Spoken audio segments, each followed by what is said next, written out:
To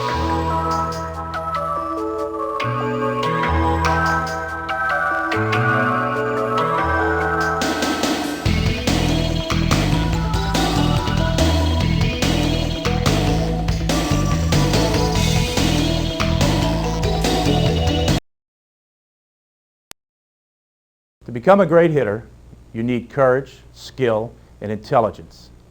But these attributes can't work for you unless you have mastered the fundamentals of hitting. Hitting is a complex, difficult process, and it takes time to develop good batting skills. Practice and proper coaching help players master the fundamentals of hitting and become quality hitters. In this course, you'll learn about the techniques and strategies of hitting, which all players must know in order to be successful. The course covers the physical mechanics of hitting, bunting, and techniques for adjusting to different pitches. Special attention is given to the mental aspects of hitting and to drills that will help improve a player's technique. The lessons presented here will unlock the door to effective hitting and playing smart. Remember, smart players win more games.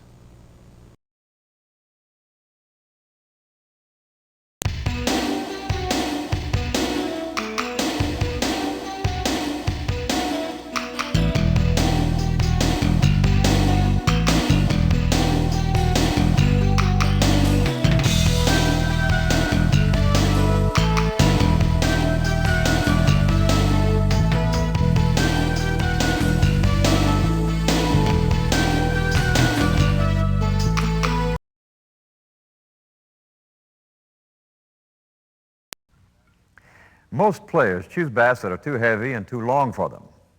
For best results, you should pick a bat that you can control and not one that controls you. A lightweight bat allows you to better meet your hitting expectations. The bat should meet the required size standards for your league. The length of your bat depends on your size and strength. But remember, the longer the bat, the heavier the bat. And the heavier the bat, the slower your swing. A good rule of thumb for bat selection is to pick a bat one size smaller than the one you think you'll need.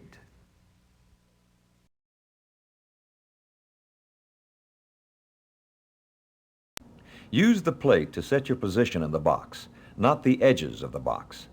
The best starting position is with a back foot toward the back of the box, and the front foot somewhere between the front edge and the midpoint of the plate. Your toes should be about 1 3/4 shoe lengths away from the edge of the plate. Position your back foot in the box first, then your front foot. Remember, your feet are slightly more than shoulder width apart, your knees are bent, and your toes point toward the opposite batter's box.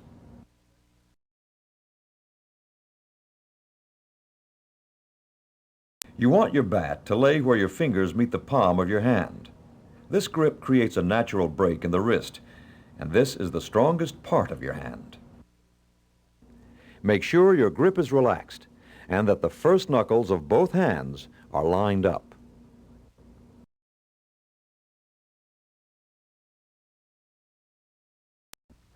The three crucial elements of hitting are relaxation, balance, and control. This is especially true as you assume the proper stance and ready position.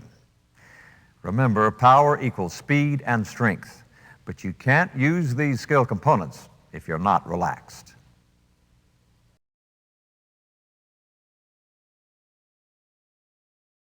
Make sure your knees stay inside your feet, your shoulders and hips remain level, and your hips stay under your shoulders.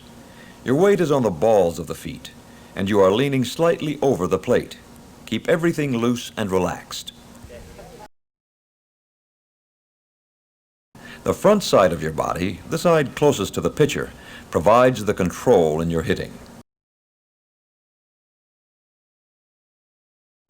The back side of your body, the side farthest from the pitcher, provides the power in your hitting. Hands are shoulder high and slightly at the back edge of the back shoulder. The barrel of the bat should be at a slight angle to the shoulder and back toward the catcher. You should hold the bat loosely. Your lead arm is bent at the elbow and pointing down. Back arm is at a 45-degree angle pointing down and slightly away from the body. Your eyes are level, looking at the pitcher. The stride readies you for your swing, establishes rhythm, momentum, and balance to prepare your attack to the ball. It should be a short, soft stride, straight ahead toward the pitcher. As the pitcher moves into the windup, shift your weight toward your back foot. The stride occurs the moment the pitcher releases the ball. As you stride, bring your bat back and up slightly. Your front foot moves toward the pitcher and the heel is lifted for a split second. As soon as you take your stride, plant it for the swing.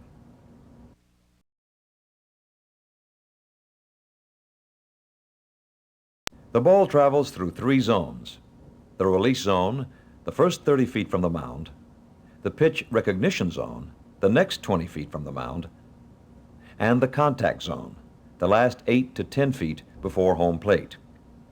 Track the ball through all 3 zones and watch the ball through the contact point.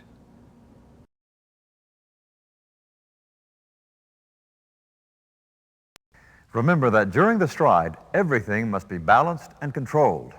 In fact, the stride is the first control action in your swing because you're working with the front of the body, the control side.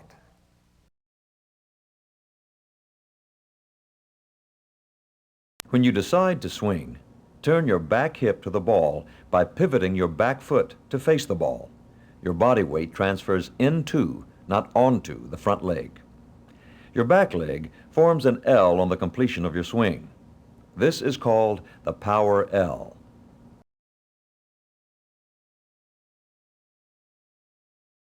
Initiate the attack through the ball with your hands, not your arms and shoulders. The hands pull downward, forward, outward in one gliding motion.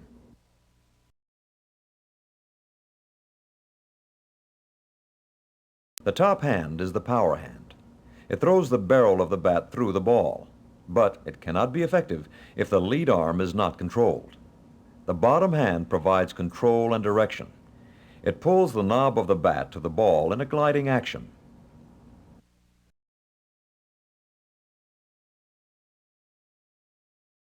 As you begin your swing, keep your hands and wrists relaxed. They are your timing mechanisms, timing the pitch rather than the pitcher.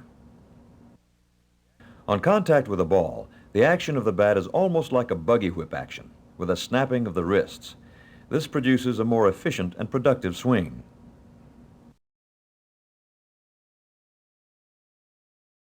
The shoulders are a big part of your power. They are most supportive when they are level and still. In fact, the less the shoulders draw attention to themselves, the better the swing will be.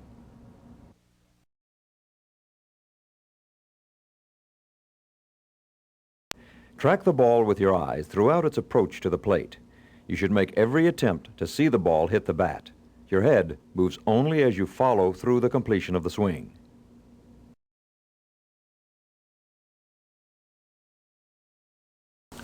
Stay on the same level throughout the swing. Your head, back shoulder, back hip, and back knee are in line.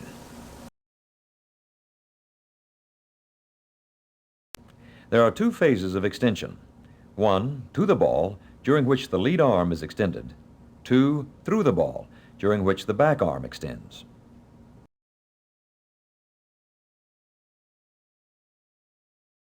As you make contact, your arms will form a V, and they almost wrap around you as you complete your swing.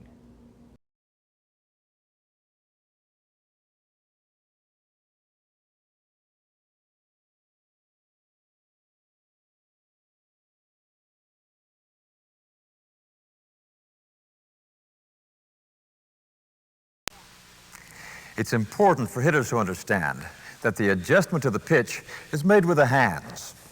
Remember, it is initiated with good body control and balance.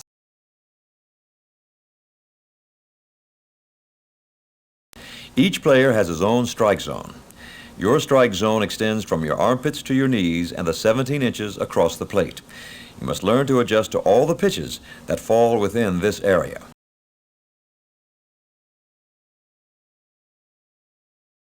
If the pitch comes across the middle of the plate, Attack the ball with good fundamental mechanics.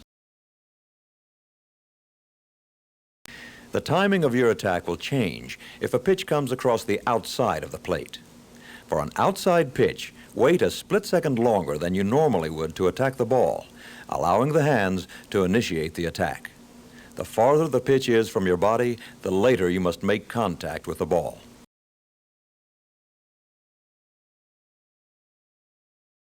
The timing of your attack also changes if a pitch comes across the inside of the plate.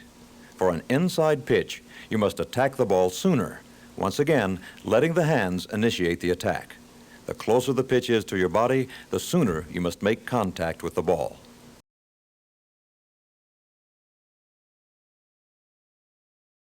Low pitches are likely to result in a grounder or low line drive.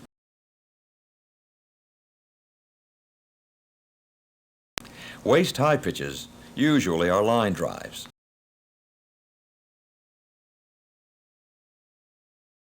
Most of the time, high pitches will be fly balls or pop-ups.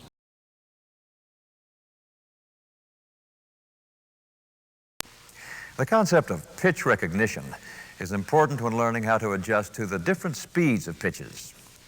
Pitch recognition develops from live batting practice as you learn to watch the pitch from the release point to the contact point.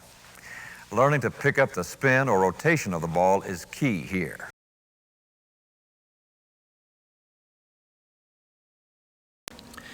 When you are adjusting to the speed of a pitch, it is important that you take your stride at the release point of the pitch. Your body is then prepared to hit the fastest pitch that is offered to you, and you are planted in a firm attack position so that you can react to a pitch that is off speed.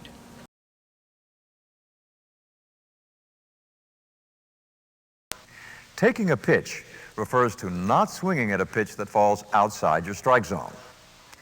In order to develop the discipline and patience required to take a pitch, you must know your own strike zone.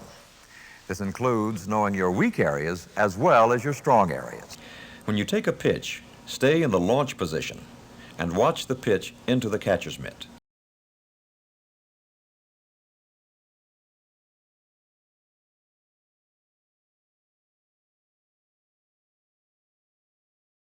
Your preparation to hit the ball occurs before you get to the batter's box.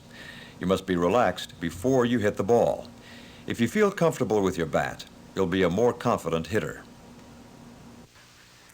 You must look at every pitch as a new challenge. Take each swing, each time at bat, and each game one at a time. And remember that confidence is essential when you're at bat. You must feel as if you can hit any pitch.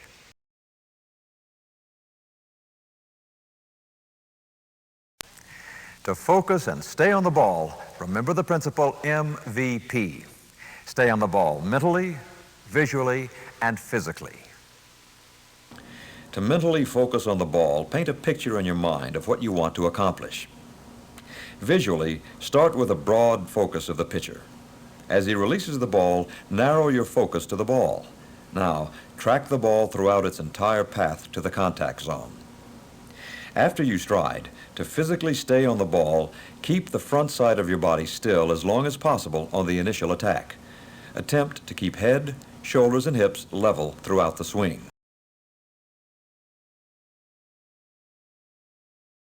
Each time you're at bat, you must focus on the good things that you've done at the plate. Each time at bat is a time to prove and reprove yourself. You must know your capabilities, your strengths, as well as your weaknesses in hitting. You must set goals for yourself, goals that are attainable for you, and be prepared to adjust these goals as the situation changes. You also must challenge yourself as you become more experienced in hitting. Be competent in your strong areas and work to improve your weak areas.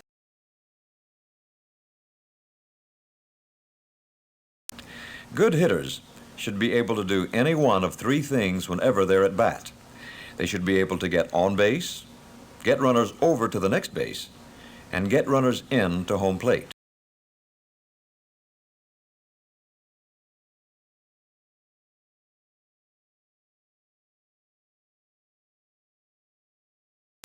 Your grip and initial stance is the same as for hitting, but your position in the box changes on the bunt.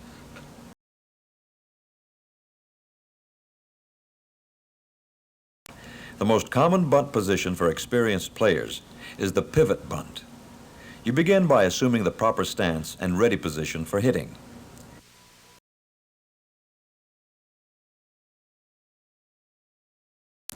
To make the pivot, move your back foot slightly toward the line at the plate and turn your chest and hips square to the pitcher. Your knees are bent, your weight is on the balls of your feet, and your arms are away from your body.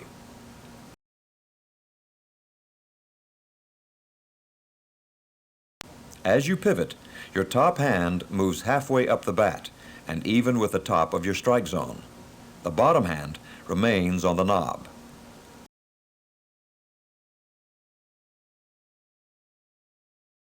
The bat barrel is up at a 45-degree angle and pointed forward slightly. To direct the bunt to a particular location, use your bottom hand to position the barrel.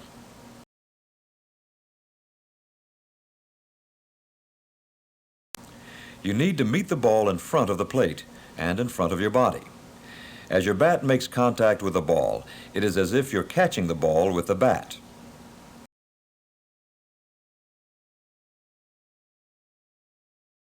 To adjust to a pitch when bunting, keep the barrel of the bat at the same angle.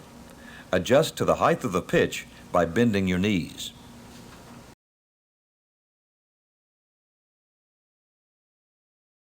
A sacrifice bunt is placed by the batter to advance a runner or runners on base. On the sacrifice bunt, you get into bunt position when the pitcher makes the first move toward the windup.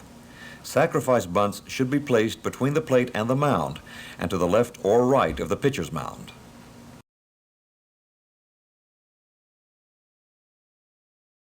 On the push bunt, get into the proper position a little later and push the bat. Aim the bunt toward second base or the shortstop position. You want to get a base hit or advance a runner, so get the ball past the pitcher.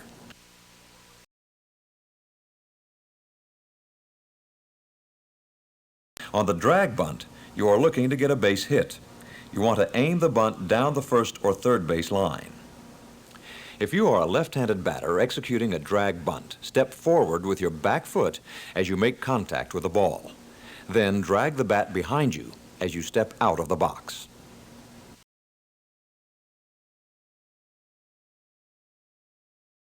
The squeeze bunt is used to bring a runner on third base into home plate to score.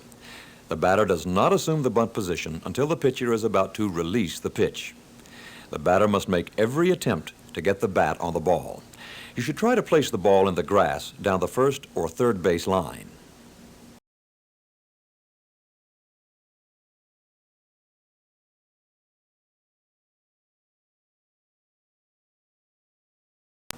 A hitter begins his preparation for his time at bat while waiting his turn on the bench. During this time, he can refresh his mind of the concepts involved in being a successful hitter. He can also review the mechanics that he has practiced many times prior to the game situation. A good student of hitting will study the mechanics of the pitcher and try to pick up definite strategic and mechanical patterns.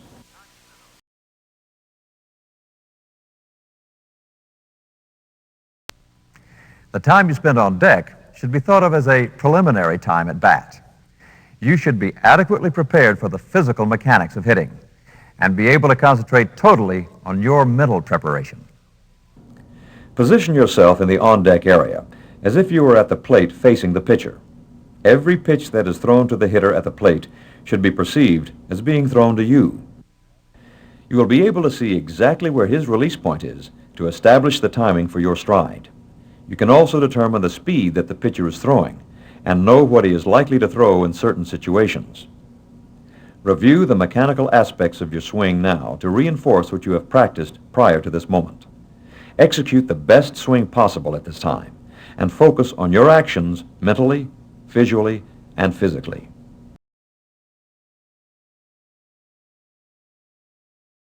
As you walk to the batter's box, it is your responsibility to pick up the third base coach for any possible sign. When you step into the box, the time of truth has arrived, and you have to be prepared and confident that you will succeed. You should know the situation of the game and understand your role as a hitter. You don't have time to think about what you need to do. You must act instinctively at the given moment. The hitter must approach his time at the plate with a clear mind. Relax, see the ball, and hit it. It sounds very simple, but remember, you should have spent many hours preparing for this time at the plate. It is an opportunity to show what you are capable of accomplishing after many repetitions of the swing process.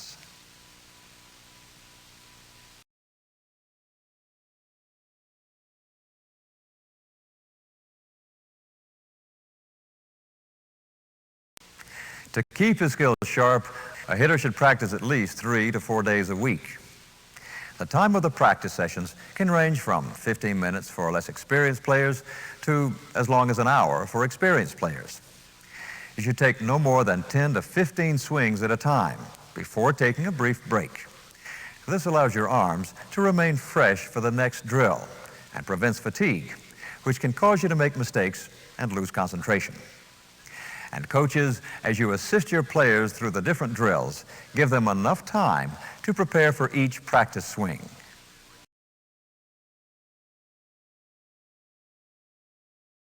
Tee drills are great for working on the mechanics of hitting without the concern of reacting to a moving object.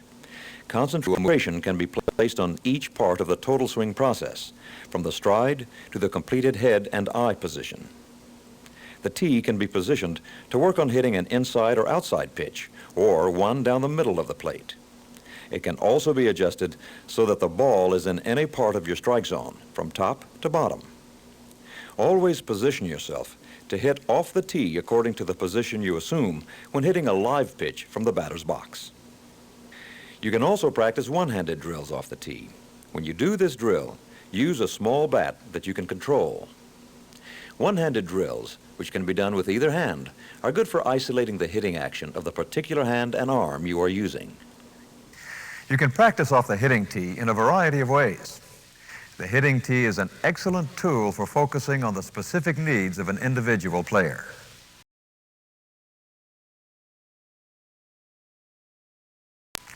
The flip drill is an excellent follow-up to tee drills. It works on the basic mechanics of the total swing process and isolates specific points in establishing the stride and swing. The instructor should position himself at a 45-degree angle in front of the hitter. It's best to use tennis balls for this drill for the safety of the instructor.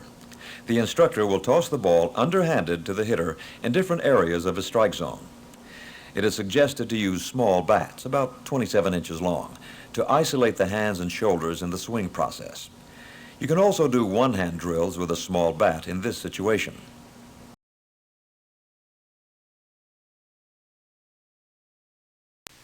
The short toss drill brings you closer to a live pitching situation because it's easier for the instructor to throw strikes and change the speed of the ball.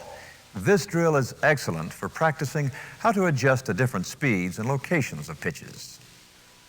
The instructor should position himself behind a pitching screen about 25 feet in front of the hitter. The instructor throws balls to the hitter at varying speeds, heights, and locations.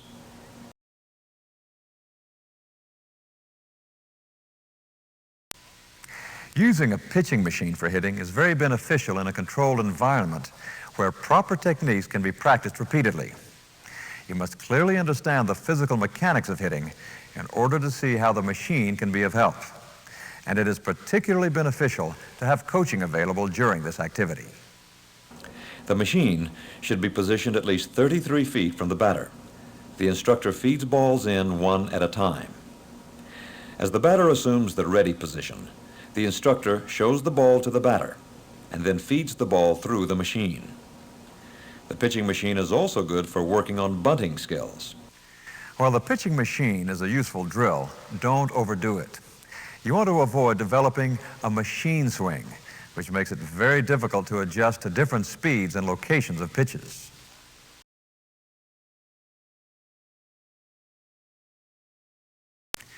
The last drill is to take what you learn in batting practice to a live pitching situation. Your goal is to see that the skills and mechanics that were enforced during the lead-up drills are evident when hitting off the live throwing arm.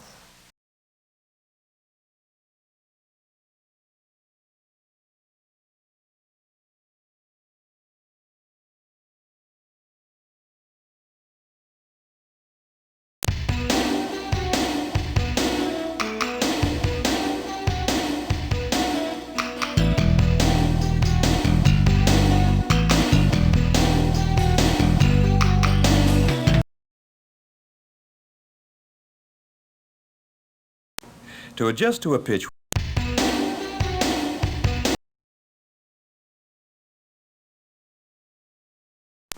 To adjust to a pitch when bunting, keep the barrel of the bat at the same angle. Adjust to the height of the pitch by bending your knees.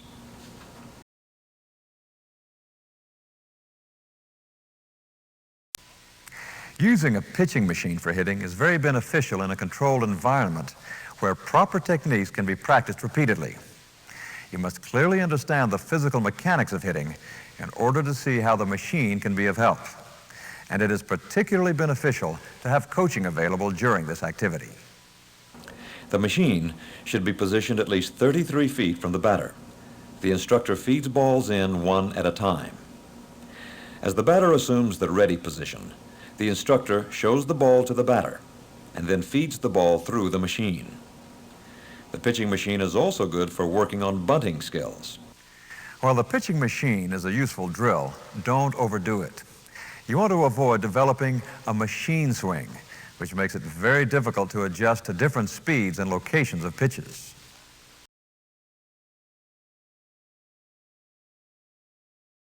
Each time you're at bat, you must focus on the good things that you've done at the plate. Each time at bat is a time to prove and reprove yourself.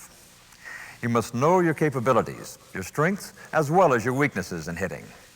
You must set goals for yourself, goals that are attainable for you, and be prepared to adjust these goals as the situation changes. You also must challenge yourself as you become more experienced in hitting. Be confident in your strong areas and work to improve your weak areas.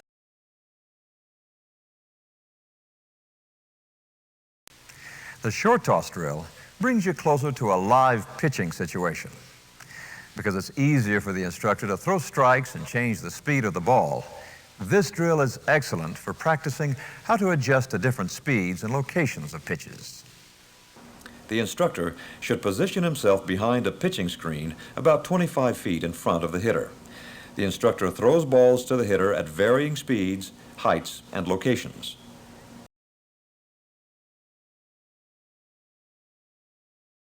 Tee drills are great for working on the mechanics of hitting without the concern of reacting to a moving object.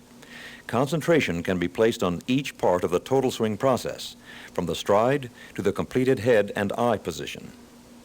The tee can be positioned to work on hitting an inside or outside pitch, or one down the middle of the plate. It can also be adjusted so that the ball is in any part of your strike zone, from top to bottom. Always position yourself to hit off the tee according to the position you assume when hitting a live pitch from the batter's box. You can also practice one-handed drills off the tee.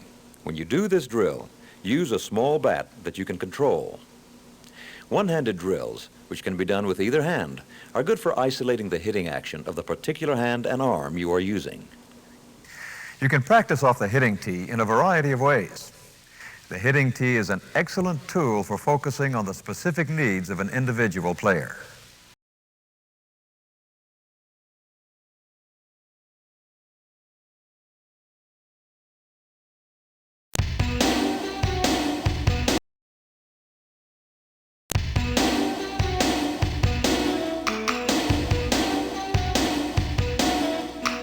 What's the most important factor in bat selection?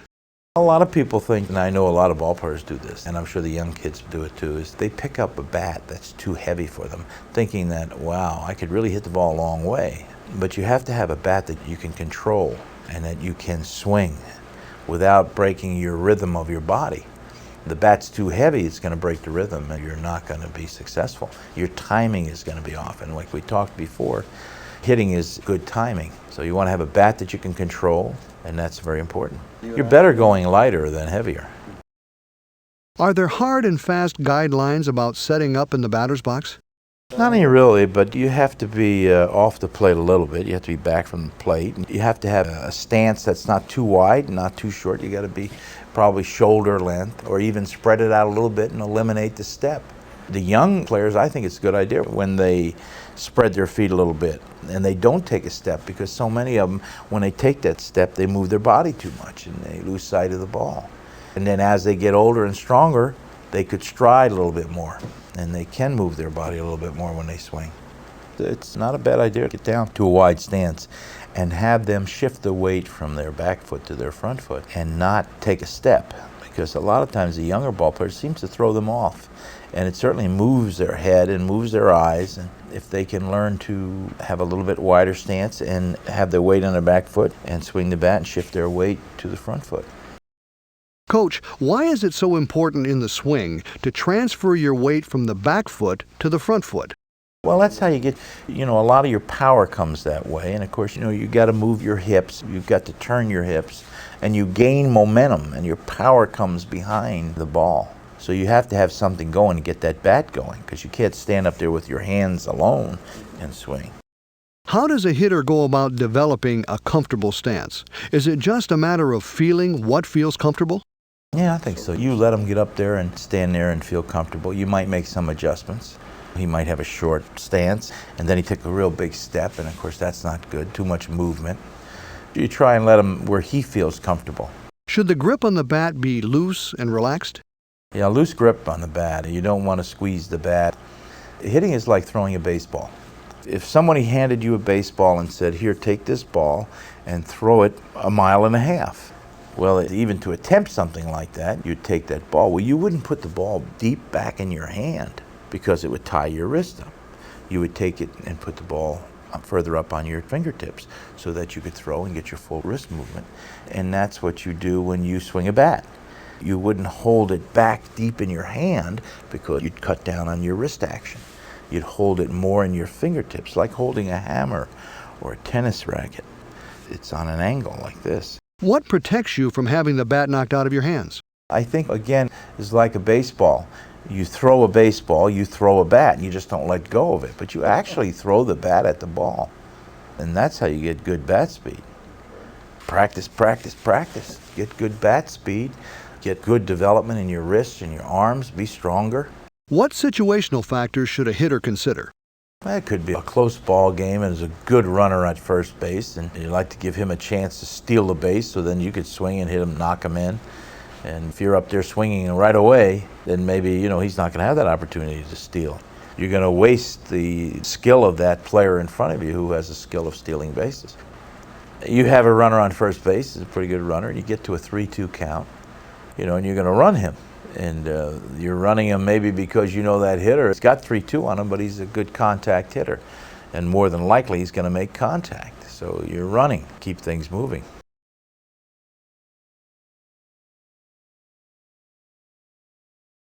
Why is it so hard to hit a baseball? Well, I got to believe that hitting a baseball is really the most difficult thing to do in any sport. You take a round bat and a round ball. You got somebody is throwing a ball that could be up to speeds of 96, 97 miles an hour, and you're trying to make contact with that ball. And with the round bat and the round ball, it's the size of a dime. So there's not much area there for contact. And a lot of times the ball is moving, sometimes curveballs, sliders, knuckleballs, you name it, and it's a very, very difficult thing. And it takes a lot of eye-hand coordination and a lot of practice, and it's really one of the most difficult arts to really perfect. Do you think there is some human limit to the possible batting average? Well, with the metal bat, I think that the batting average is, you'll get some players and not playing as many games as a major leaguer. You'll get some players that are playing 60 ball games and they'll hit 400 or better. That's difficult in the major leagues where you play so many more ball games. You don't see too many 300 hitters anymore. And you look at it, you see the amount of money that's being paid for these young men who are hitting real well, and it means like if a hitter hits 300, he's a very, very successful hitter. That means that you're failing 7 times out of 10 times at bat. If you were a surgeon or an attorney who failed 7 out of every 10 times, you wouldn't be in business too long. But baseball is very difficult, so at 300 is a magic number. I think if you can get up around 320, 320 is a magic number. Why do high school players have higher batting averages? No, the high school players usually hit a lot better because you won't see the type of pitching. Majority of the pitching will be, straight fastballs, and it's a lot easier to hit. If you get a good hitter who has good eye-hand coordination, good bat speed, he's liable to hit 500 in high school. Of course, you play less games. How do you differentiate your strike zone from the real strike zone? How you learn, you swing the bat at pitches, and there's one ball you hit real well, and then next time you're up, a couple games after that, you hit another ball real good. And the key is to find out what pitch you're hitting well. And there are other pitchers that you're not hitting at all. But you have in batting practice, say, the catcher will tell you, you ask him, where was that ball that I just hit? I hit it real well. And I might say, well, that's high and inside. And you hit another ball, and you say, that was a high inside pitch too. Get to know that that's your pitch, and you sort of set your own strike zone up in your own window. And if that pitcher throws in that window, then you're after it. Of course, if you have 2 strikes on you, you better attempt to do the best job you can on hitting those other pitchers, even though you don't hit them well. You try and hit those pitches. Is it possible or desirable for a batter to cover the entire strike zone? It's very difficult. You have to do it with 2 strikes. A lot of hitters will get up a little bit on the bat, choke up a little bit so that they have a little bit more bat control, and with 2 strikes maybe be able to protect it. Now you have the big guys, they're paid to hit home runs, and that's their job, and they're power hitters, and they just sit back there, and it's okay if you strike out, because that one swing could hit the home run, and of course if there's men on base, you can pick up some runs in a hurry. What physical qualities make a good hitter? Well, you don't want to get too tight and too muscle tightness. You don't want to get that, but you want to be strong. You want to be strong throughout your whole body, because it does take a lot. You swing, you rotate with your hips, and your legs are into it, your shoulders, certainly your wrists are in on it. And you know, you look at a great hitter like Ted Williams, who was not a big, strong guy, but Ted Williams probably swung a bat more than anybody else that's ever lived. He used to practice swinging his bat. And he got very strong. He used to say, well, I didn't do any exercise or anything, but he swung that bat so many times that, yeah, I'm sure it had a lot to do with his wrists and building his arms up. A good hitter with an unorthodox swing, is it better to let that player continue to do that, or do you try to help them fit a textbook mold? I don't think there's any real ideal way. There's basic fundamentals. If somebody is doing something which is very unorthodox, but it's successful and it works, I say stick with it. Don't try to overcoach. If he's successful with that kind of swing, let him do it. There's been many a ball player through the years that have had a different way of doing things. Gil McDougall was opened up and laid his bat back, and it was a very unusual type of hitting. And Vern Stevens, who played with the Red Sox years ago, had a very open swing, and Mel Ott used to pick his leg up. And there are a lot of different ones, but if it works, then that's the right one for you. I wouldn't change anybody that was successful. Is it possible to direct your hits at all? But a lot of times when you're in a slump and you're having trouble hitting the ball, a lot of hitters believe, and a lot of them have been successful with it, is to try and hit the ball right back at the pitcher or hit the ball at a shortstop. But not to try to pull the ball and concentrate more on hitting the ball up through the middle. Of course, if you pull the ball as anything is inside, or you can reach out there and get way out there, you can pull that pitch. And the outside pitch, you wait a little bit longer and you go the other way with it. It takes a lot of work. It's hard enough to just make contact, but you really get to be an exceptionally good hitter when you can do those things. When you can hit the right field when you want to, not all the time, but you attempt it. And if you hit the ball up the middle, and most players say you hit the ball where it's pitched. If it's pitched the outside, you try to hit it to right field. And if it's pitched a little bit outside, maybe you go up the middle. If it's inside, you turn on it and pull the ball. Is it possible to help a hitter find his natural style? Well, have them, not to constrict them with a lot of different things. Let them go and let them swing at a young age, and you watch him and he feels natural and this feels good to him. I think that's his natural swing, and then he works on that.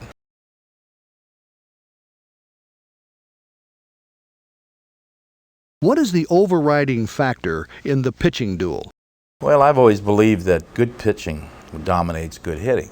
I think it's a lot harder to hit a baseball than it is to throw a baseball, even though they're both highly skilled people. I do think that the pitcher has the advantage in knowing what he's going to throw, and like I said, if he has a good slider, he has a change-up, he has a fastball. So hitting basically is timing, and the hitter is trying to get his timing down so that he meets the ball at the right time, and of course the pitcher is trying to break his rhythm and break the timing factor with a slow pitch and curve balls a little bit quicker than the fastball, and changing speeds. So he's working the other side of the road. It's very difficult to be a good hitter, but there are a lot of good hitters, and there's a lot of kids and young ball players that can learn at an early age to be better hitters than they are now.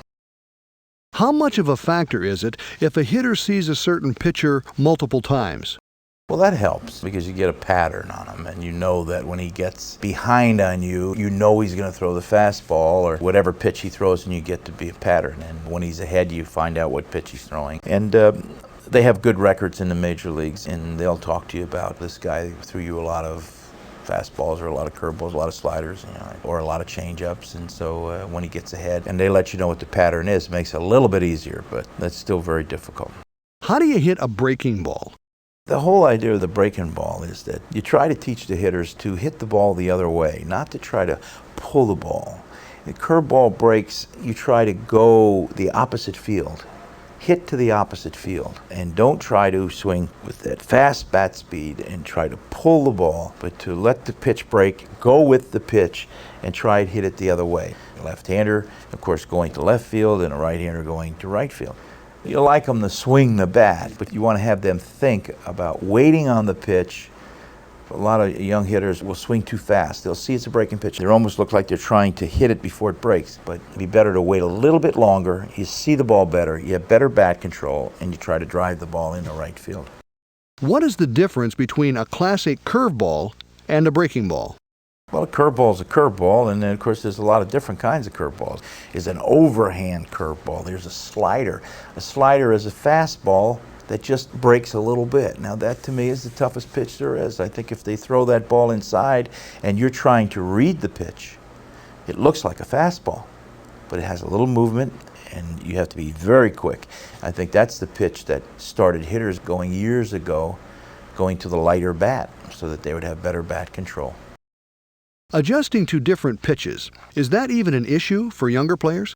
Not really. I don't think they see pitchers that are outside. They see pitchers that are high or maybe low, but I don't think that they're seeing many sliders, and they're not seeing many overhand curveballs or, pitches like that they're going to have to worry about. I think that as you get older and get into a little bit higher competition, you're going to see that. But you have to teach the youngsters to lay off that high pitch and to maybe stand there and say, well, I'm not going to swing at a pitch that's above my hands. The pitch is above my hands, I know it's a ball. And maybe I'll stand a little bit closer to the plate. And if a ball looks like it's going to hit me, then it's a strike. It's always been the toughest thing to do is to say, I'm going to hit this ball. This is the ball I should hit, to pick out the right pitch. How can you pick the right pitch to swing on, Coach? Take a lot of batting practice. Think about it. Have good discipline. Don't swing at bad pitches. Wait till you get good pitches.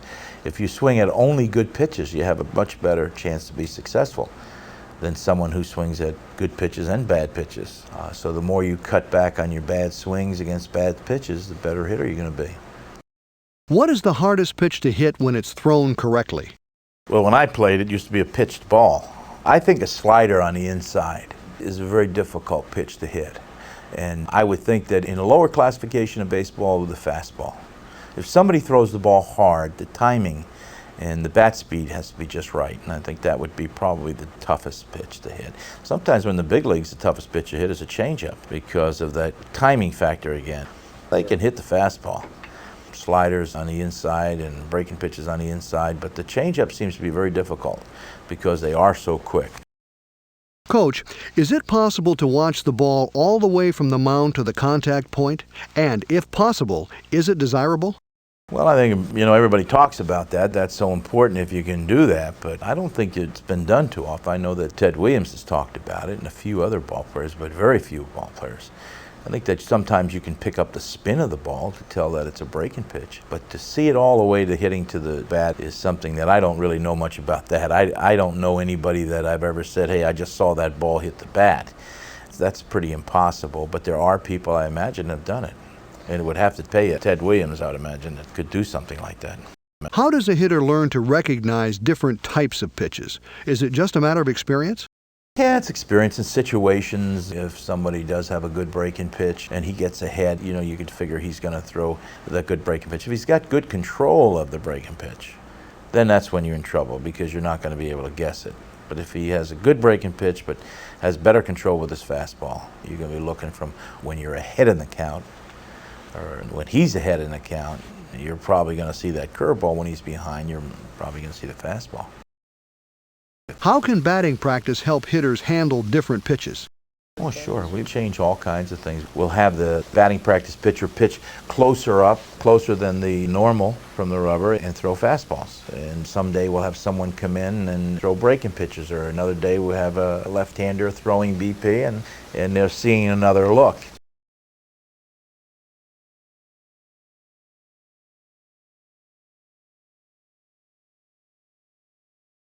Coach, how important is bunting?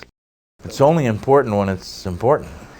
I think all baseball people heard this story, and coaches talk about it. It's the lost art. Years ago, people did bunting a lot more. They bunted a lot more, and we seem to let that go because we're in the era of the power and the home run. But it's still a great weapon, and it's something that players should learn to do because it can be very helpful to a ball club. Because when you have to bunt that ball, and the game is on the line, and then you have to move the runner from second to third or from first to second, that has to be a good bunt. And you can't foul it off and make that out. You have to successfully execute it. Is bunting harder than hitting? No, it isn't really. If you take it serious, a lot of players don't like the bunt, so they don't take it seriously and they don't work hard at it. But a player should work hard at it because it can be helpful to their team. But we can't demonstrate it right here, but you bunt the ball with the lower half of the bat so that the ball goes down. If you bunt it to the top half of the bat, you get the fly ball and you get the foul ball, and you have some problems. You get the little pop-ups. So you have to go and you have to see the ball and you have to put the bat and try to bunt with the lower half of the bat so that the ball goes down into the ground. And then direction-wise, you're directing it with the end of the bat. By turning it this way, you're bunting on that side of the infield, and if you turn it that way, you're bunting in that side. Certainly you don't want to bunt back to the pitcher. That's the one place you don't want it. You better to bunt the ball to the third baseman, make him run in and make a play, or the first baseman. If you're very successful, you bunt it a little bit hard and you bunt it towards the shortstop or the second baseman. How do you handle variations of the bunt, such as the push bunt and the drag bunt? You have to have good elevation, I call it. You have to be able to move down on a lower ball and move up on a higher ball. And then, of course, direction of the bat, and you're bunting that way, you turn and you bunt that way, you turn, you bunt that way. Now, if you want to completely surprise someone, we're now talking about the sacrifice bunt. If you want to now bunt for a hit and a surprise, you wait for the last possible second. And then you take the ball down and you try to bunt the ball down to the third baseman. And that's a tough play. He has to come running in, pick up the ball on the run and make the play. Very difficult. And of course, doing it with the first baseman, keeping it away from the line. If he comes in and charges that ball and the pitcher doesn't get there, he's got the ball, and then you have a foot race from the second baseman trying to get from his position to first base so that he can make the catch and try to make you out. And you're running as fast as you can, so it's a tough play to defense. What is the key to being a good bunter? The difference between a good bunter and a bad bunter is about 10,000 bunted balls. It's about what it ends up being.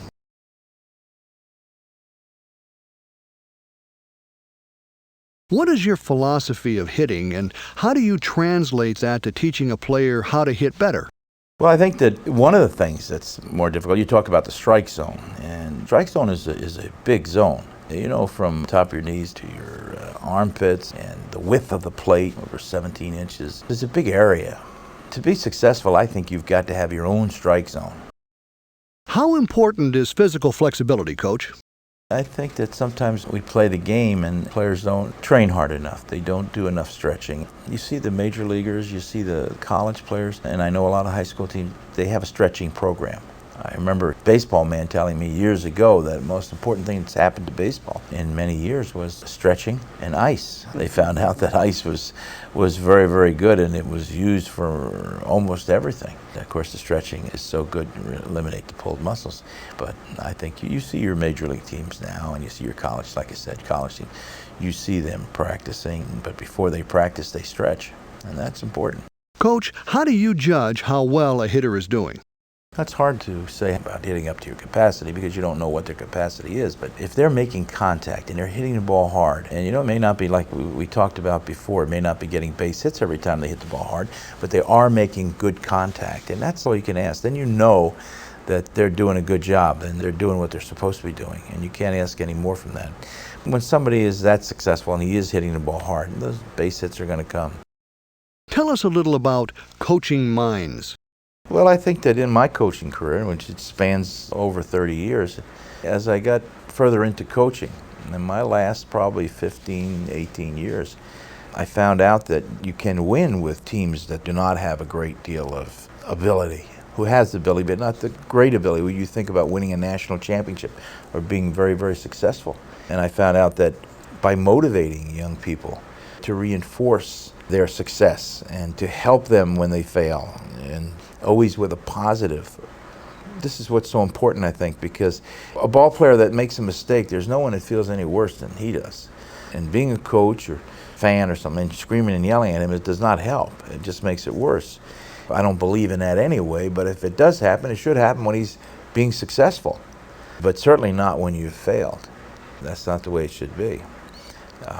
And so you coach their minds, you keep reinforcing that they are good, and you're going through a slump, but you're going to get better. You set your goals, and you're going to make your goals, and you keep trying, and it's going to happen. And you're a part of this team. You may not be playing well now, and somebody else might be playing well. Then he has his bad days, and you have your good days. Everybody is pulling. It takes a whole team to make it go, and over a year, everybody has to contribute some way. Maybe not be the hitting. Maybe you make a great play in the outfield. Maybe you make a great throw. Maybe you help one of the other outfielders from running into the fence, or tell him he has enough room. He can go all the way back there and make that catch. But everybody has to contribute. Those, I think, successful teams are that way. How important is goal setting, Coach? Of course, I believe that you can't be successful unless you set goals. I think that, and especially with young people, and they're so excited and they've got so much energy and they're looking forward to the future, and they set their goals, so many of them achieve it. I don't believe you should set goals that there's no way you're going to make it. It'd be like me saying I'm going to go run a 4-minute mile. There's no way that I'm going to run a 4-minute mile. I mean, I may run a 12-minute mile, but certainly a 4-minute mile is just out of my grasp. So they should be goals that are lofty and they have to reach for, but not something that can't be achieved. What are realistic goals for hitters?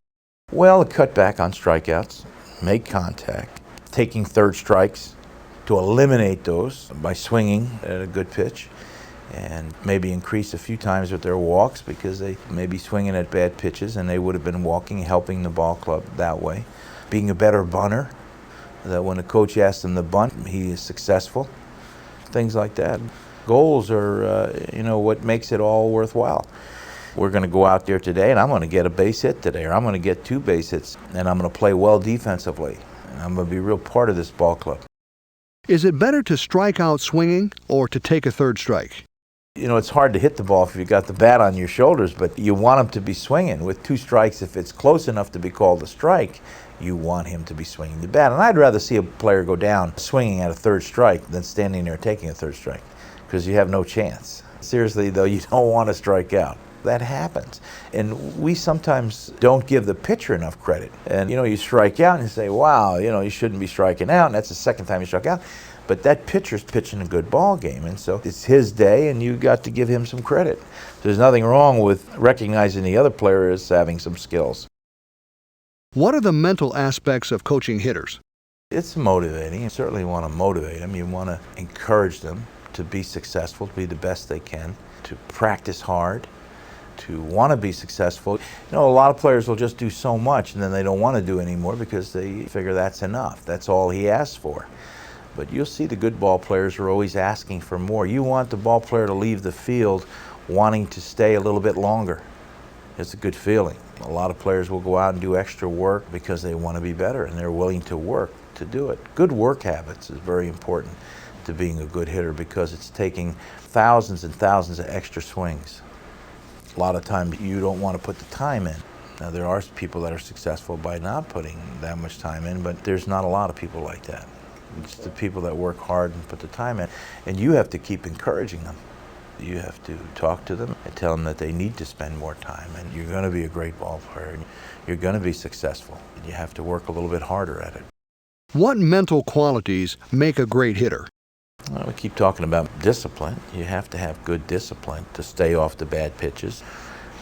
I think, you can't get discouraged. You go up there and you strike out, and next time up you pop up, and next time up you strike out, and you can't get down because, again, you get that key base hit, you win the ball game. You get that hit, you're 1 for 4, and you've had success. A lot of hitters, younger hitters, they get discouraged. There's no way they're going to get a hit that day after they have a couple bad at-bats. But the good, mentally tough ball player will say, hey, this last time I'm going to get a base hit. I'm going to win the ball game. I'm going to help us out. What can you do to avoid a slump and maintain a good attitude? That's something that they learn through experience, I believe. They learn that it's not going to help you to get down and it's going to get worse. You've got to talk as a coach to your players about mental toughness. And you didn't have a good day at the plate today, but you helped us in other ways. Even a guy that's on the bench trying to pick up the signs from the other coach, from the other team. Somebody who hadn't had a hit but helped somebody make the right play by calling the right play, calling the right throw when the player maybe had his back to the infield, didn't know where to throw, things like that. So it's important to keep the mental toughness. I think that's something that all coaches stress. How do you get your players into the right frame of mind before a game, Coach? Well, you shake them up a little bit. You play a lot of games in baseball. You can't be giving pep talks before every ball game. You let them know who you're playing, and you know how it's important. If we play well, we can beat anybody. We just got to turn it on, and hey guys, here we are, and we got to go out there, and we've got to hustle, we've got to make the plays, we've got to give our pitcher good support, and play heads up, and draw first blood. Score that first run, it's important.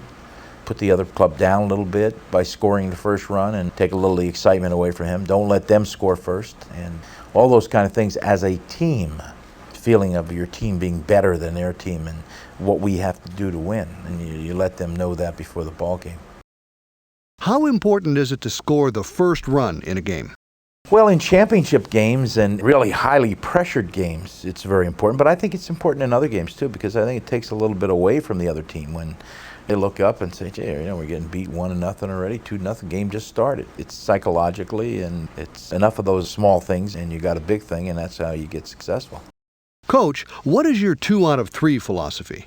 Well, I used to talk to the ball players about we have a goal. You try to set a goal. You play a lot of ball games, 60, 70 ball games, and you play teams usually 3-game series, and you say to the ball players sometimes, now our goal is to win 2 out of 3. And if we beat every team 2 out of 3, we're going to have a great record, and we're going to be the dominant team.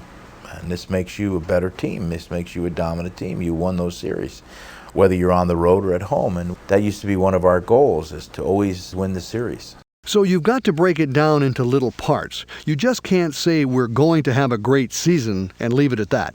Well, yes, unless you're in a conference. If you're in a conference, your goal is we're going to win our division. Then we're going to have the playoffs and we're going to win the conference championship. Where I coached at Miami, we were not in a conference, so it was just the season for us. So we needed those things, but I think it's good. I think it's focusing, and I think players need that. What do you say to a hitter who is focused solely on hitting home runs? You've got to have power hitters. I mean, you don't have to have them, but you'd like to have that guy because he can do things in a hurry.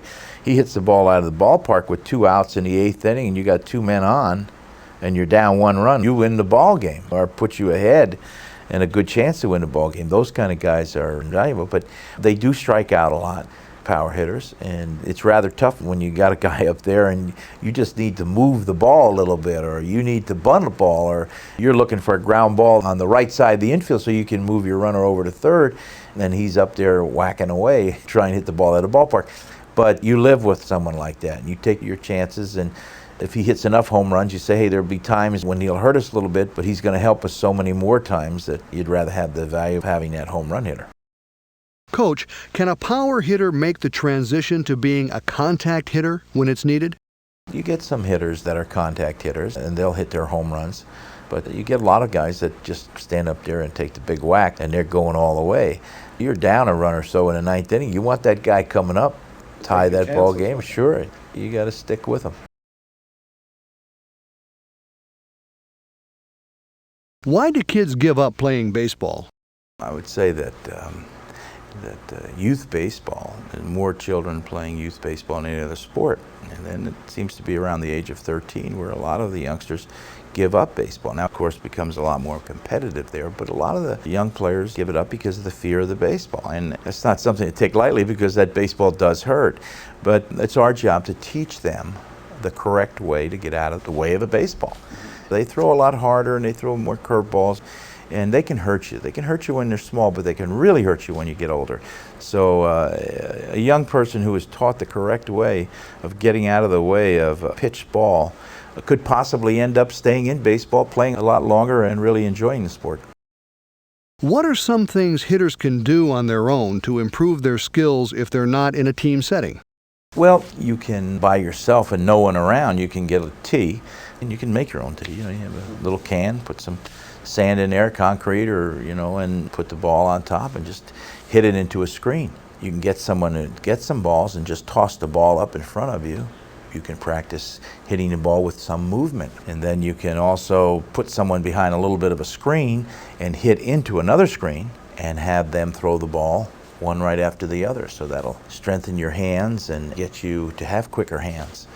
And it's almost like a quick pitch drill. Yeah. It seems that it's all related to making good contact with the ball as much as possible. It's not something that's going to be overnight. Great hitters are not just born like that. They have to put in many, many hours. It may only take 10,000 swings, but it takes a lot of practice. What is overcoaching? Overcoaching has really been a big problem with youngsters. It's always they're wanting to do the right thing and they want to help. They are really trying to help, but sometimes maybe it goes a little bit too far and it hurts them. Not that it's a serious thing or anything like that, but it might hold them back a little bit. But you know, you need the parents to help, and maybe this will help them to be able to help their children a little bit more in some of these drills, but they need some encouragement and they need help in doing these drills. What's the most important thing parents can do for their Little League players? Well, I've always believed that when a youngster comes back from playing in a ball game and he walks in the house, that mom or dad or whoever in the family should ask that youngster, did you have fun? And then the second question should be, did you learn anything? And that's what it's supposed to be all about. If he comes running home and the first thing you ask him, did you win or did you lose? Right away, he's got that, I want to please my parents and I want to win, but we didn't win. And he starts to worry about it, and he's starting at that age not to really enjoy the game like he should. He should be always having fun playing the game and learning something. And that's what it's all about. And the pressure should not be on him at a young age. I know it's so difficult. I've sat there and I've watched, you know, people play the game, the youngsters, and I've watched the parents and everything, and it's great, their enthusiasm and everything, but they have to remember not to take it too far because it can hurt the youngster as far as his love for the game and the fear of losing, and you don't want to ever do that. Does that burn them out on the game? They have enough pressure as they get a little bit older, and pressure is going to be there just playing the game. And added pressure is more difficult. It's not even that. It is pressure, but it's wanting to please mom or dad because they want to do that so badly. So I think that's a good thing, a good habit to get into, just asking them, did you have fun and did you learn anything today? That's good enough. When does competition become an appropriate part of the game? Well, there's always competitiveness. When you play a game and you keep score, there's always competition, but let them make their own competition. As you get into high school and then into college and the professional baseball, then the competition is really fierce and there's a tremendous amount of pressure. So it comes quick enough. And at that young age, they should just enjoy it and play it and learn to really love the game. So the pressure comes naturally. Yeah, there are ball players that have a great deal of success and they put a lot of pressure on themselves and they quit because they can't handle the pressure anymore. And they give up the game because they've carried it for so long. You don't want those things to happen. But we certainly need those parents to encourage them and keep their interests up and help whenever they can. What makes a young batter comfortable in the batter's box? If they have a feeling that they know how to get out of the way of a pitch ball, and that if they happen to get hit, it's going to be at a part of their body that's going to be a soft part of their body. It's not going to be a thing where they're going to get hit in the head or a shoulder or face or anything like that. I think they have more confidence, and they get to be, you make it a game and you teach them how to do it, and they get quicker and quicker, and once they feel very confident about it, they're not worrying about getting hit as much. What is stepping in the bucket? Well, it's your stride is out towards the foul lines, outside the foul line, instead of stepping straight at the pitcher. they'll step out, and that's a common thing. And of course, good pitchers with good control, will pitch you outside, and you'll have a lot of trouble hitting that pitch. There's ways of teaching how to break that, and one of the things that we teach that I believe in is to make a little inward turn with your shoulders, so that turns you in, and your first move will be here to hit the ball rather than be here set like this, and your first move is you're opening up and stepping in the bucket. Do you position yourself a certain way to stop yourself from stepping in the bucket? Well, no, really you're starting square, and first movement, you have to move. It's so difficult for a hitter to be standing there still. The pitcher's winding up, and then he throws. You have to be making some move. You can't be standing there without making any kind of preparatory move. And probably the best thing to do, and the most successful thing, is to turn your left shoulder, if you're a right-handed hitter, in towards the catcher to bring it back like that. Then you swing from there. But you need some kind of movement before you hit. How do you get out of the way of a badly pitched ball?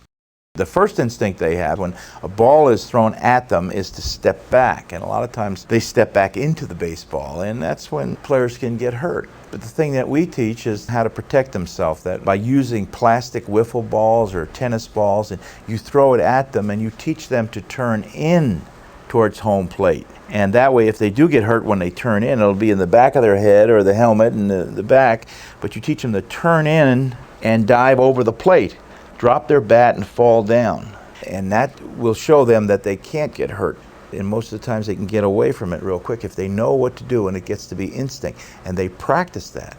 The father or the coaches can get the tennis balls or the wiffle balls, throw it at them, teach them to make that inward turn when it's thrown at them and dive over the plate. It's a good safety thing, and it's a thing I think can help youngsters to lose the fear of being hit by a ball and enjoy baseball a lot better.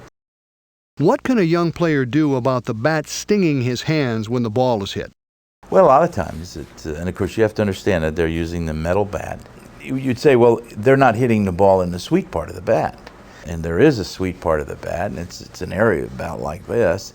And if you hit the ball above that, you'll get that ring in your hands, and of course if you hit it down on your hands, it's going to sting there too.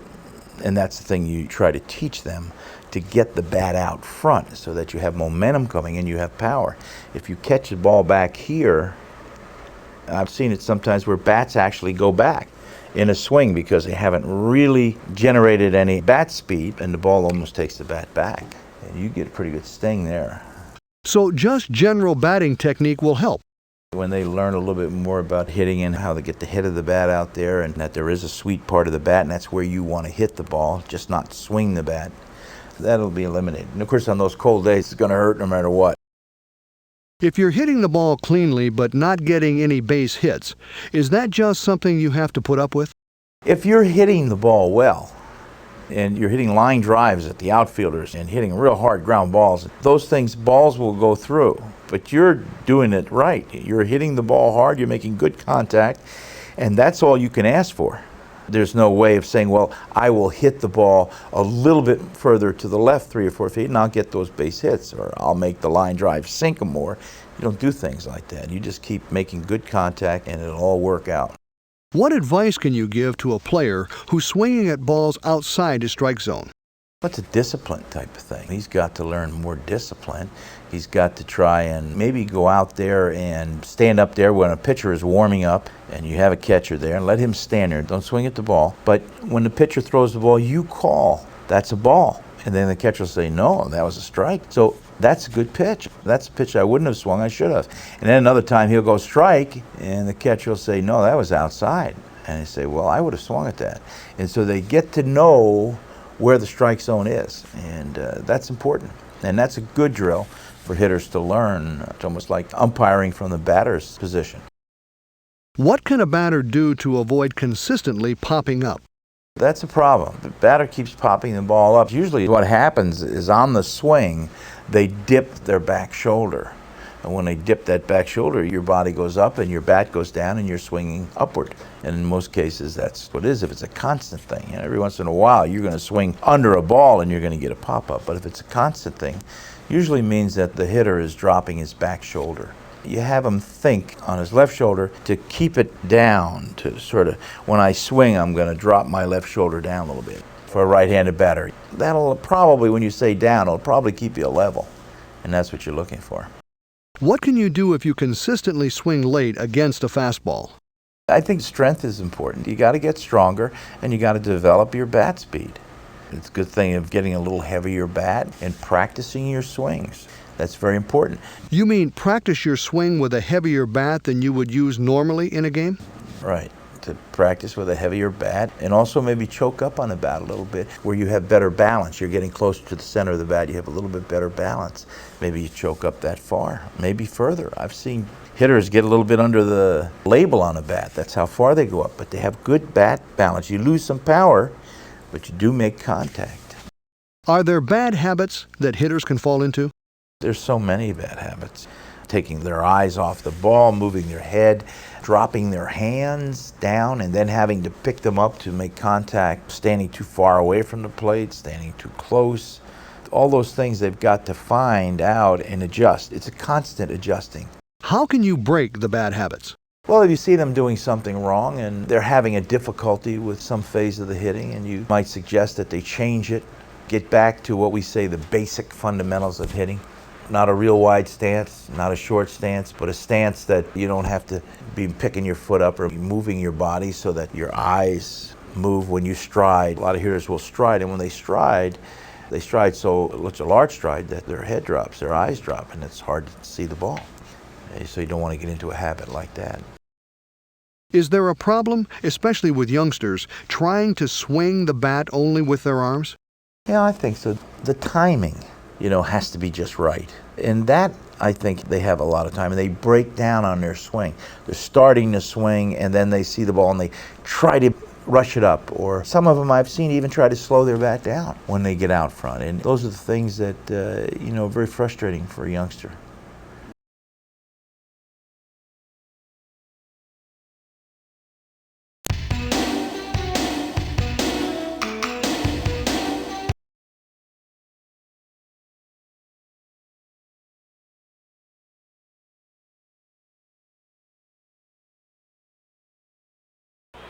Hits the top of the fifth with one out and Stewart at first base.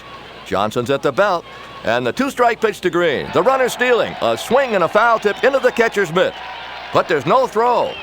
Is it a stolen base? What's the call? That is incorrect. A foul tip is a batted ball that goes directly from the bat to the catcher's hands or mitt and is legally caught. A foul tip is a strike and a live ball. Therefore, runners can advance.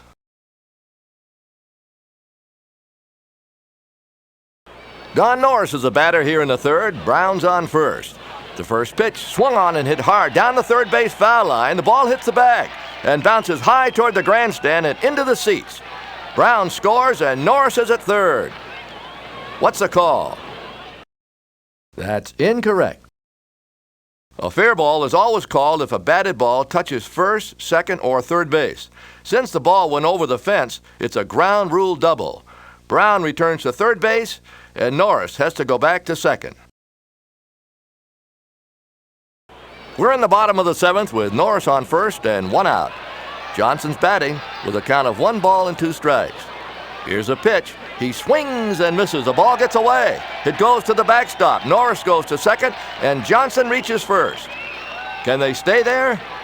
What's the call? You're right. A batter is out when a third strike is not caught by the catcher when first base is occupied with less than 2 outs. Base runners can advance at their own risk, so Norris can stay at second, but Johnson is out.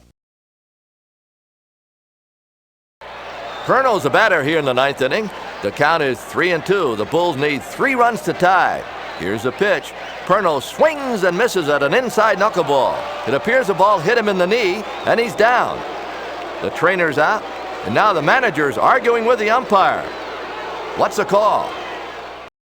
Better luck next time. The batter is never awarded a base when hit by a pitch in the strike zone or when he swings and misses. The ball is dead. The batter continues to bat unless it was a third strike. In this case, it was a strikeout on Perno. We're in the bottom of the 4th, all tied. Smith is at first, nobody out. Here's the delivery to Broadfoot. There's a drive back toward that wall. Green, the left fielder, leaps but can't hold on. There's confusion on the base pass. Smith, who was on first, held up, thinking the ball would be caught. Broadfoot ran a few feet past him and then returned to first. Smith is on second base. What's the call? Yes, that is right. Any runner is out when he passes a preceding runner before that runner is out. The ball is alive and in play. In this case, Broadfoot, the batter, is out for passing the base runner Smith. Smith remains at second base. John Dugan's at the plate with the count 1 ball, 1 strike. The pitch is on the way. Strike 2 called. A fastball on the outside corner. Oh, Dugan's hot. He thought it was outside. He won't get back in the batter's box, though the umpire orders him to do so. The pitcher's told to resume play. The first pitch is in the dirt. What's the call? Yes, that's right. The plate umpire can always order a batter to step into the batter's box to bat after reasonable time to get ready. If he refuses or delays, the plate umpire shall order the pitcher to pitch the ball and call each pitch a strike regardless of where it is. After the third strike, the batter is out. However, he can step in after any pitch to bat, as ordered. In this case, Dugan didn't get back in the batter's box, so he's a strikeout victim.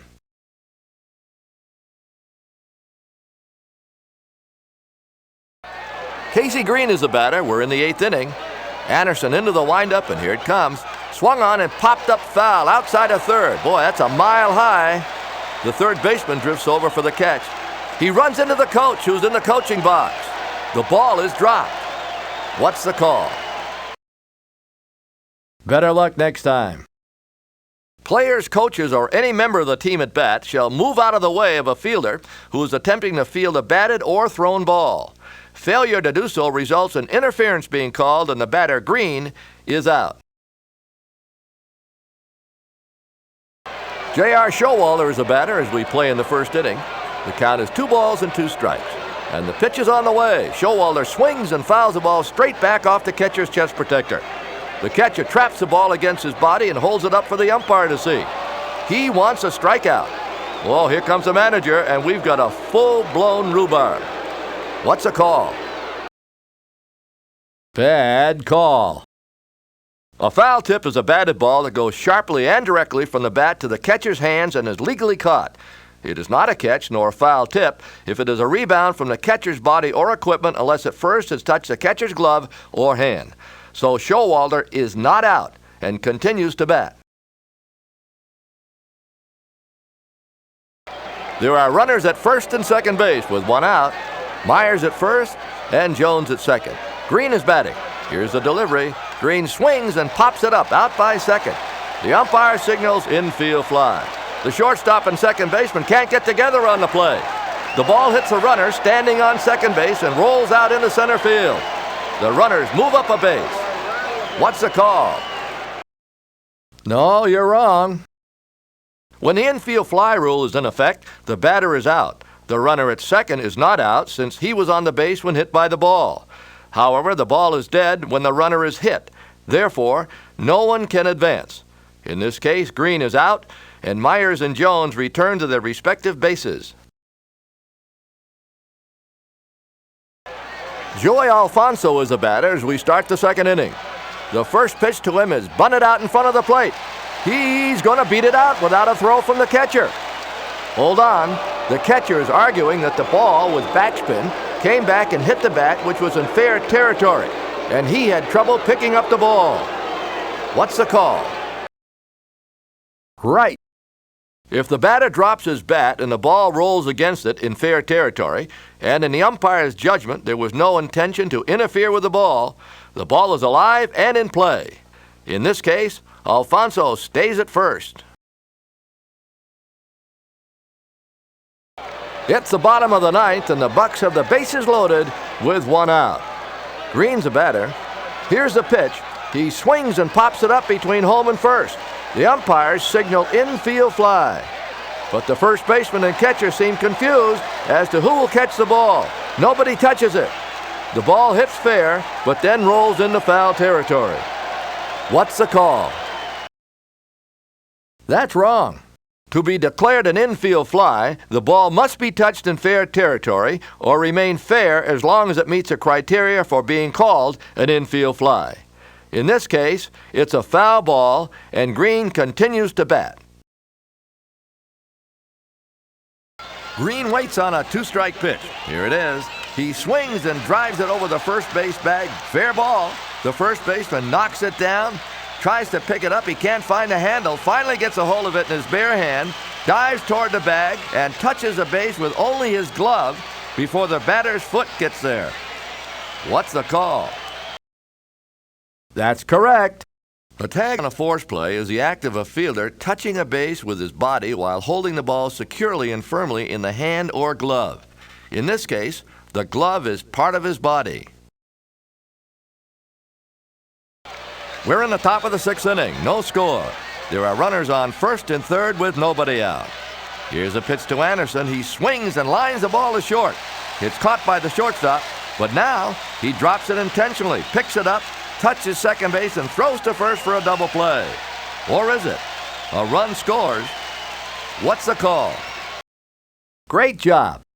A batter is automatically out when an infielder intentionally drops a line drive or fly ball when first and second, first and third, or first, second, and third bases are occupied before two are out.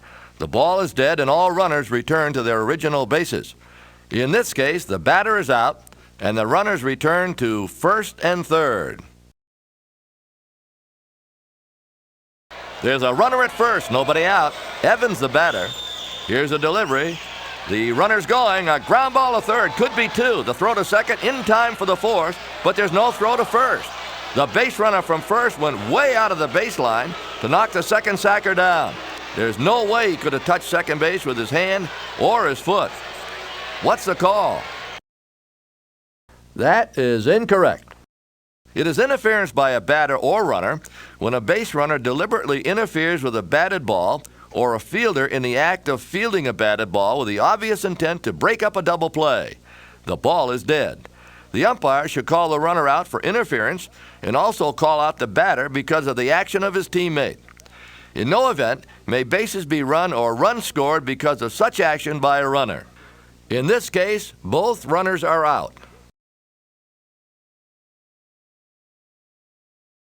Johnson's at second base, nobody out. Benson waits. The pitch is on the way. Swung on and lined to center. It may fall and does. Base hit. Johnson had to hold for a moment. Here he comes toward third and he rounds the bag. The third base coach puts up the stop sign and even grabs Johnson so he won't try to score. The throw goes to third and Benson ends up at second. All hands are safe. Or are they? What's the call? That's incorrect. If the first or third base coach physically assists a runner in returning to or leaving the base, the runner is out due to the interference and the ball is dead. Hits the bottom of the fifth inning. Runners at first and third, one out. The 2-2 pitch to Smith. He swings. There's a slow roller towards second base. Only one play. The throw to first in time to get Smith. But a run scores.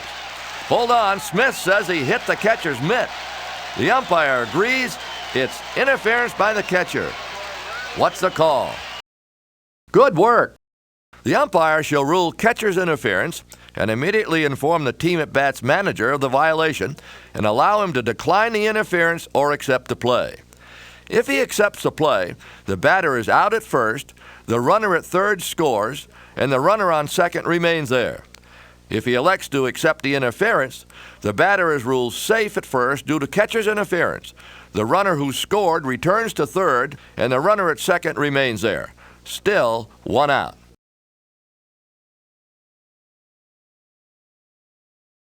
We're tied at 2 in the bottom of the seventh. The Bulls have Smith on first and Green on third. Here's a pitch to Anderson. He swings and drives the ball back toward the mound. It ricochets off the pitcher's glove and hits the second base umpire. The ball rolls out into right field, and by the time the second baseman retrieves it, Green scores from third, Smith reaches third, and Anderson makes it to first. What's the call? Good job. If a fair batted ball touches an umpire after having passed a fielder other than the pitcher, or having touched a fielder, including the pitcher, The ball is alive and in play. In this case, a runner scores and all base runners are safe. We're just underway, and here's the first pitch to Jones. He swings a bouncing ball to third. What a play by the third sacker from behind the bag. The long throw across is in the dirt. The first baseman scoops it, but the ball is running up his arm and he's juggling it as the batter touches the bag. Out or safe? What's the call? Good call. The batter is safe because the first baseman did not establish control of the ball in his hand or glove until after the runner passed first base. The ball is alive and in play. There's no score as we play in the 8th inning. Jones is a runner at first. Tuttle, a strong left-handed hitter, waits on the pitch. Here it comes. Jones stealing, a swing and a miss. The throw, the ball hits the bat and ricochets toward the backstop. Jones races to third and makes it. What's the call? Correct. Since the batter did not intentionally interfere with the catcher while in the batter's box, no interference would be called. The ball is alive and runners advance at their own risk. In this case, the runner stays at third. The Bulls have something going. They have Flynn at first and Ryan at second base. Nobody out. Here's a pitch to Clark. There's a line drive hit to left. Ryan rounds third, heading for home. Here's a throw. It's going to be close. The catcher has the ball in his bare hand, lunges back at the plate, and tags a runner with his mitt. What's the call? Better luck next time. A tag is the act of a fielder touching a runner with the ball or with a hand or glove that is holding the ball securely and firmly. In this case, the runner is safe at home.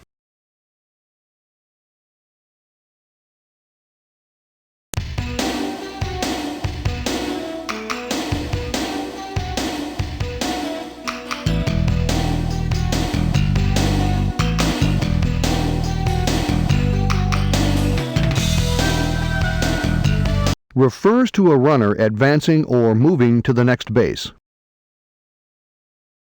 Refers to a batter's turn at bat and is used to determine batting average and other offensive statistics. A ball that is hit directly at a fielder, usually with great velocity, right at him, in other words. A batter who is successfully getting base hits by swinging at pitches that are out of the strike zone or chasing bad balls. A term for a ground ball that somehow avoids the players trying to field it, as if the ball was able to consciously avoid their grasp. A batted ball produced by a weak swing, so called because the sound of the bat hitting the ball supposedly resembles the sound of a plucked banjo string. One of 4 stations on the playing field that must be touched by a base runner in order to score a run legally. The result of hitting or bunting a ball in fair territory in such a way that a defensive player cannot field the ball and put out the batter runner.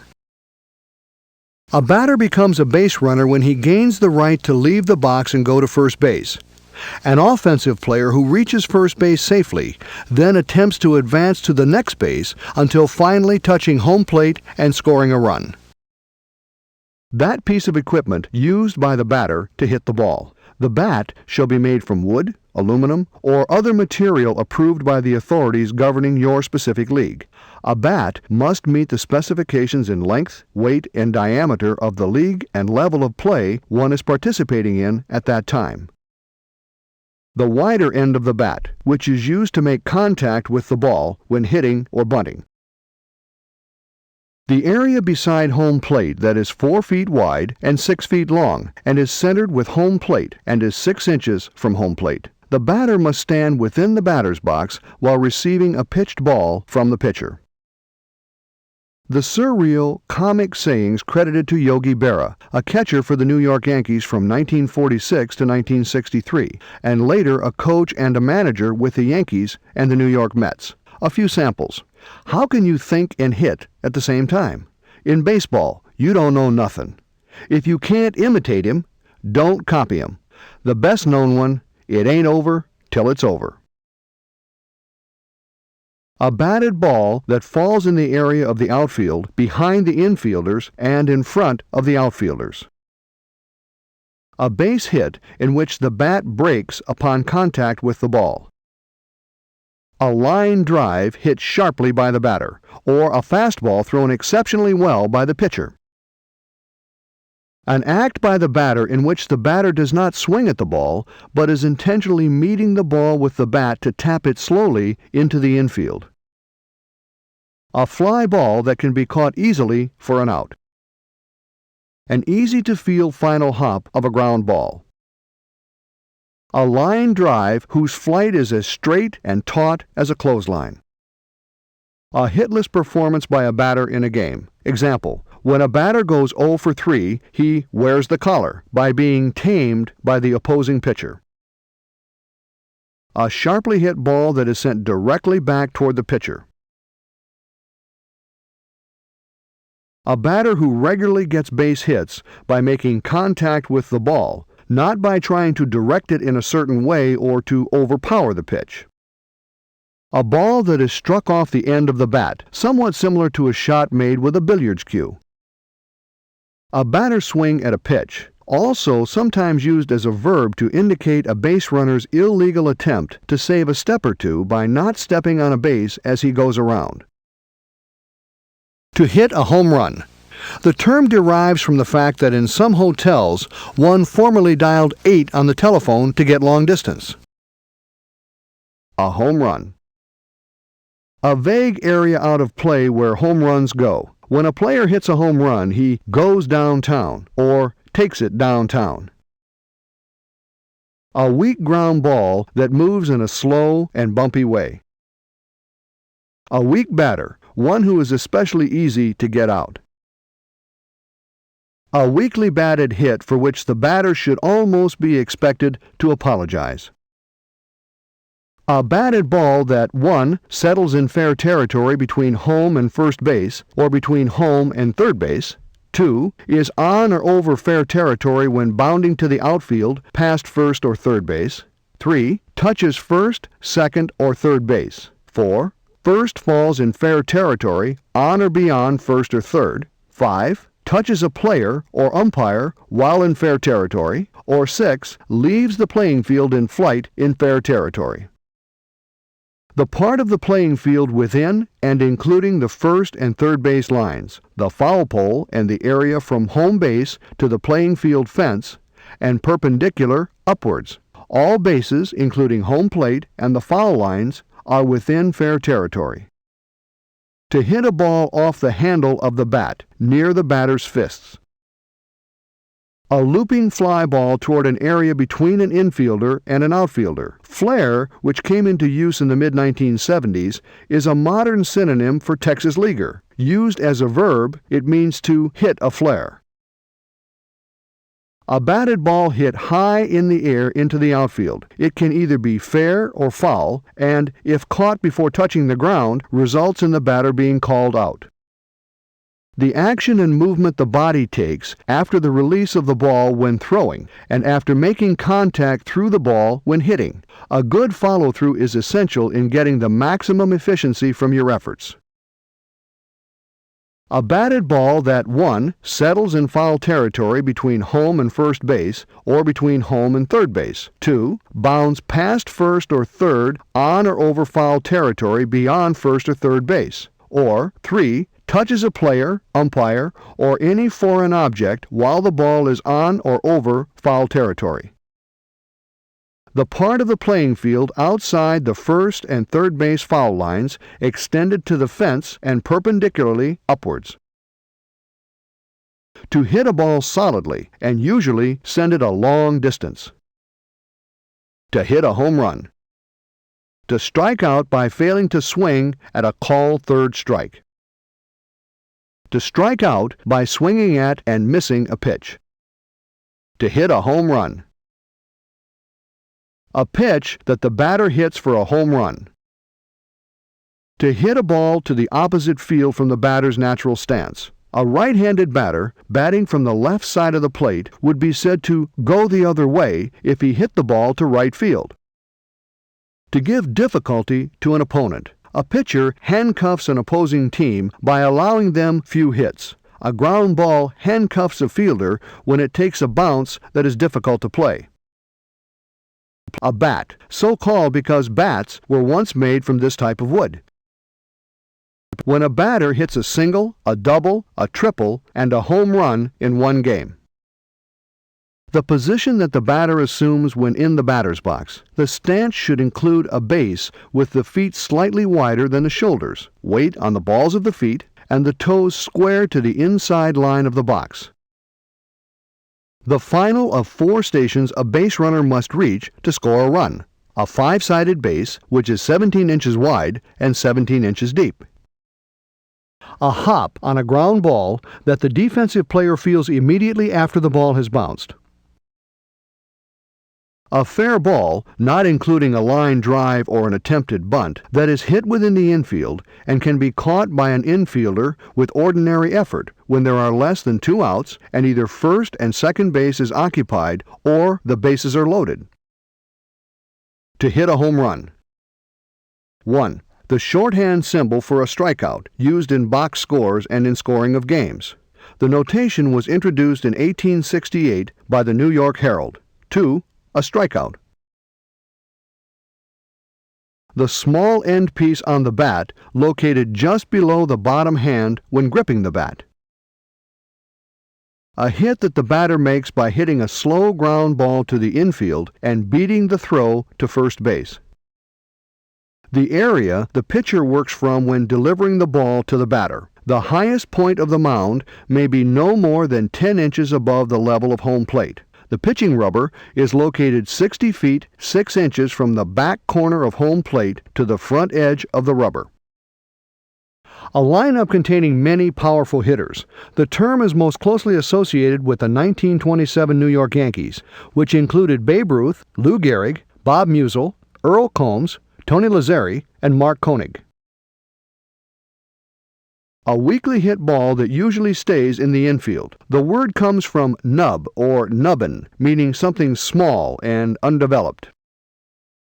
Hitless, as in 0 for 3. When a batter has gone without a hit in a game or series of games, he is said to have gone 0 for. The designated area where a batter prepares for his time at the bat, both mentally and physically. The act of the defensive team not allowing an offensive player to reach base or advance to the next base. Swinging the ball well before the ball arrives at the plate. A baseball, especially a ball hit or thrown so hard that it appears as small as a pea. To drive in a base runner. A ball delivered to the batter by the pitcher. A protective piece of equipment used to stand behind and throw batting practice. A fair or foul batted ball that is at least head high and if caught in the air before touching the ground results in the batter being called out. Hitting ability. A good player or team has a lot of punch. The point at which the ball leaves the hand of the pitcher or fielder when throwing. A sharply hit line drive. A home run, during which a player makes a round trip, starting and finishing at home plate. To pitch inside to a batter, especially toward his hands. When the batter swings at such a pitch, he can hit only weakly off the bat handle. The pitcher has sawed off the bat. A point from which a base runner can easily score on a base hit, second or third base, or a sacrifice, third base. A baseball, particularly a ball hit or batted with such speed that it seems as small as a seed. To get many hits, particularly extra base hits, against a pitcher and his team. Example, he was shelled for 6 hits in the first inning. To hit a ball that curves sharply away from the side of the field on which the batter is standing. For instance, a right-handed batter standing on the left side of the plate would slice a ball to right field. To wait for a specific pitch during an at-bat, one that the batter feels he can hit well. A batter who tends to hit or spray the ball to all parts of the field. a base hit, a double, triple, or home run, in which the batter arrives safely and standing at the base, not having to slide. A short, soft movement made by the hitter's front foot straight toward the pitcher. The stride is taken at the time the hitter anticipates the release of the ball from the pitcher's hand. Its purpose is to establish some rhythm or motion prior to the attack on the ball. It sets the lower body in a balanced position, allowing the hitter to be in a strong attacking stance. The area over home plate in which the pitcher attempts to locate the ball for a strike. The strike zone is 17 inches wide. The height of the zone depends on the size and stance the hitter assumes in the box. When in the stance, the height of the zone extends from the armpit of the batter to his knees. A batter's swing. Used as a verb, it means to hit a ball sharply. The area of a bat with which the batter best likes to make contact when swinging at a pitch, usually the fat part of the barrel of the bat. The movement generated by the hitter with the bat in an attempt to hit the pitched ball. A slow bunt-like ground ball that the batter makes by taking a full swing but barely touching the ball. To let a pitch go by without swinging at it. While batting, to intentionally allow oneself to be hit by a pitch. By doing so, the batter has helped his club by reaching first base, keeping an inning alive, and possibly advancing other base runners. A home run. The expression started among Negro League players as long potatoes, was later shortened to long tater, and was popularized during the 1960s by George Scott of the Boston Red Sox. It was shortened even more to its present and best-known form, tater. A piece of equipment used to improve one's hitting skills by practicing the mental and physical components of the total swing process. The tee supports the ball and lets the batter practice hitting it from a stationary position. A fly ball that falls just beyond the reach of the infielders and in front of the outfielders for a base hit. The term dates back to the 1890s, when a sports writer noted that a player named Art Sunday from the Texas League, known for his lofting, soft fly balls, had made another of those Texas League hits. A ball that is touched by the bat and remains foul. A tipped ball may become a foul ball and thus a dead ball or a foul-tipped ball that is caught by the catcher and remains a live ball. A batter who is difficult to put out, especially in a clutch situation. To hit a fastball sharply, usually at a faster speed than at which it was thrown. For example, it is said of a line drive home run off a fastball that the ball came in fast but went out faster, or the batter turned that pitch around in a hurry. To hit a ball hard. The area of the strike zone, usually chest high, in which a batter can best handle a pitch and hit it a long distance. A fly ball that falls beyond the outfield fence with a good deal of assistance from a strong wind.